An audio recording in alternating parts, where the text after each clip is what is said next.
Chapter 2 of the Africa Economic Outlook 2022 is about climate resilience. And it's discussing the nexus between climate resilience and growth in Africa. And one of the main findings of the chapter is that Africa is the least resilient region of the world and one of the most vulnerable regions in terms of climate shocks.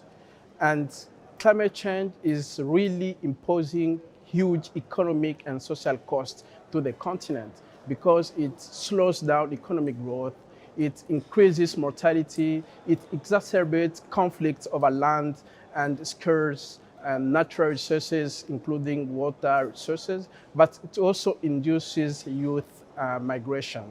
And yet, Africa is at the receiving end of climate change, despite its low contribution to the global carbon emissions. If you look at the 170 years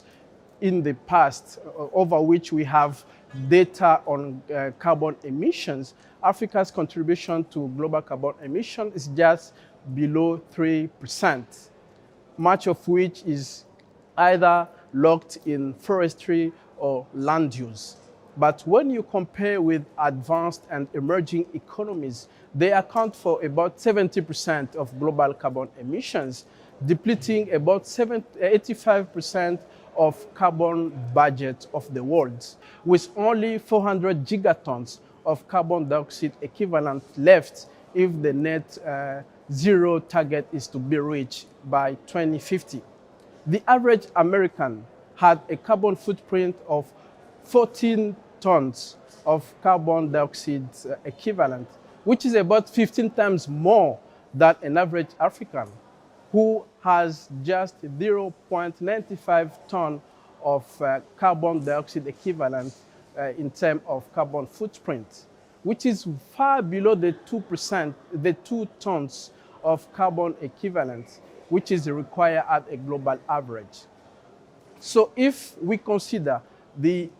cumulative global carbon emissions that has spurred economic growth in developed countries and the remaining emissions which could help limit the temperature increases above 1.5 degrees